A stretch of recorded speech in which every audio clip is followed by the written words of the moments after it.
Yo people, it's your boy Gilly here, and we are back with the second edition of Movie Monday. Now, if you haven't watched the first episode, please go and do it. It saves a lot of time of me having to explain. Just please go and watch it. I promise you it's a good video. And yeah, we're back for the second ever time. You know what that means? We have another 5 movies that we've randomly picked out, and let's just get straight into it. So the 5 numbers I actually picked out from the wheel this time are 230, 182, 134, 120, and 69. And obviously, you know, we start from the lowest number and we end at the highest. So with number 230, we have Platoon. So Platoon, starring Charlie Sheen, Willem Dafoe, you know, you have Johnny Depp in there.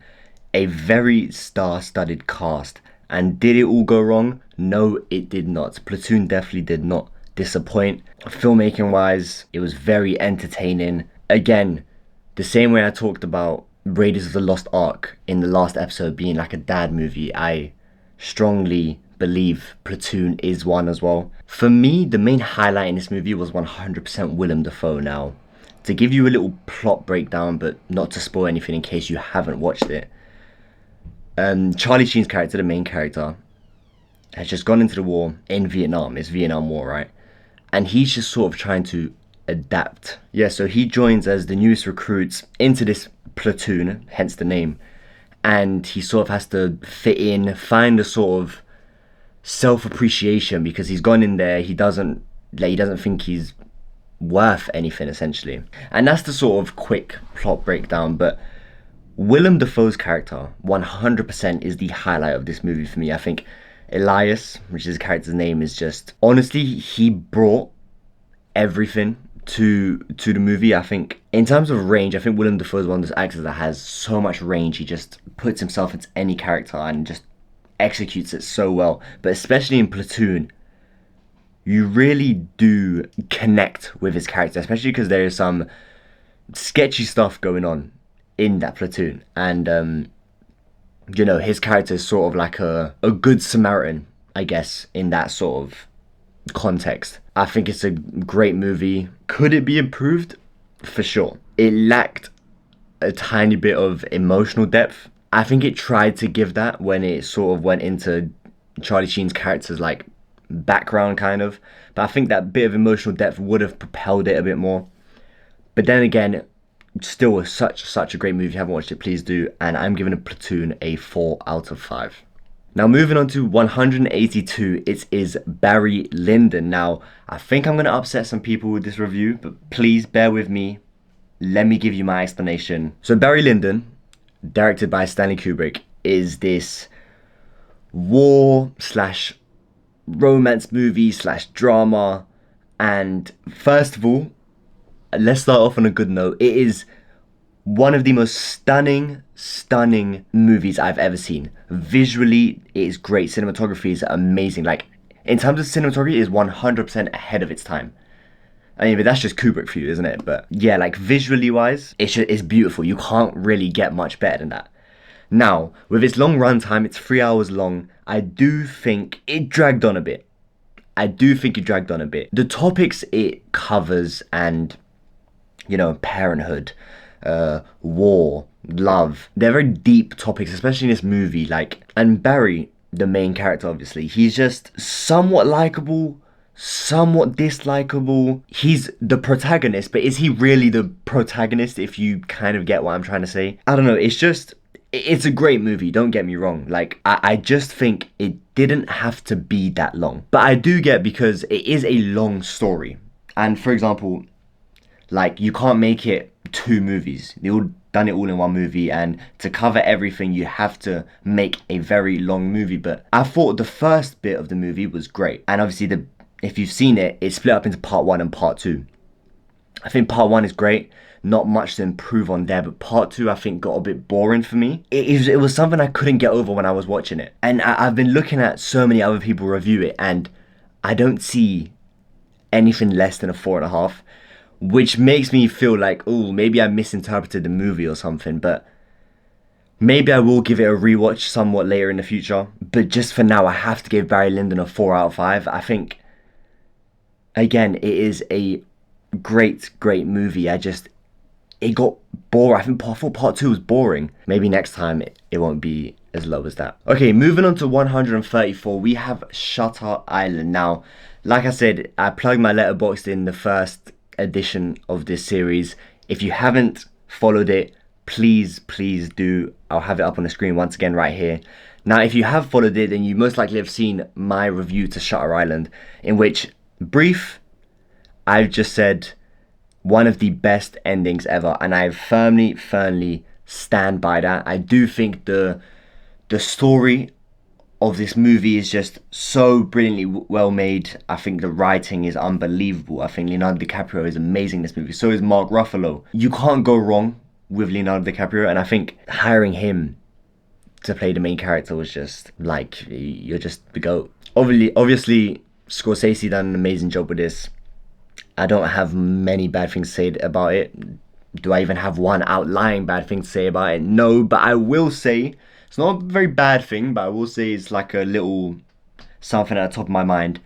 I do think it was kind of obvious, but I get it's sort of a slow descent into the truth, right? But because this is a rewatch, I would say this before, I have watched it before, so when I watched it for this video, it was a rewatch, and obviously I did know what was coming, but I still think it was kind of obvious, and you're sort of expecting that. But at the end of the day, the ending is so good that you kind of forget the obvious part to it. You kind of just think to yourself, this is so well made, so well curated. I just love this movie. I love this movie so much. And like I said, maybe if it wasn't as obvious during that, start to the middle bit of the movie, I would have given it a perfect 5. I have given Shutter Island a 4.5 out of 5. Moving on to number 120, we have Snatch, directed by Guy Ritchie. Now, I love this movie. I love this movie so much. This was my second time watching it. So just like Shutter Island, I just rewatched it for this video. I genuinely, firmly believe this is one of my favorite movies of all time. It's just great in every way. I think story-wise, it's amazing. The cast is so good. Brad Pitt, Jason Statham, Vinnie Jones, like there's so much. And yeah, I think also comedically, I do think this is one of the funniest movies I have watched. I think humor-wise, especially because I'm from England, it's very British humor, and it's just brilliant, isn't it? I think the vibe of the movie is, again, fantastic. All the characters are so entertaining. There isn't a single bad character in this movie. And I find that crazy to me, because I feel like there's always one character I see a flaw in every movie. This movie, I don't think has that character. And I love it. I love it so much. I could watch it however many times more. And if you haven't already noticed by the tone of my voice or the words I've been saying, I am going to give Snatch a perfect 5 out of 5. And sort of to reiterate that, I think the character of Turkish was just so entertaining. And especially Brad Pitt's character. For Brad Pitt to pull off that accent and to just, he gave like another Fight Club sort of performance, especially, when he takes off that top off when he's having that barn fight. It gives such Fight Club vibes. And I just love it. I love it so much. Perfect 5 out of 5, 100%. Swiftly moving on to the next one. Now, moving on to number 69. Now, this is Aliens.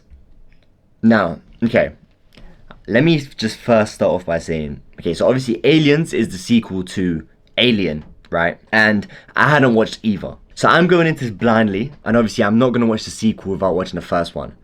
But the problem here is the first one is also in the top 250, so somewhere down the line we will have to react to that. And obviously I have just watched it.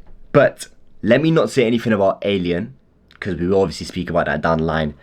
Aliens. Now, first off, huge shout out to Sigourney Weaver. I mean, just brilliant in both movies. She's just fantastic, isn't it? Aliens was missing that horror factor that Alien had. But I do get it. It is a different director.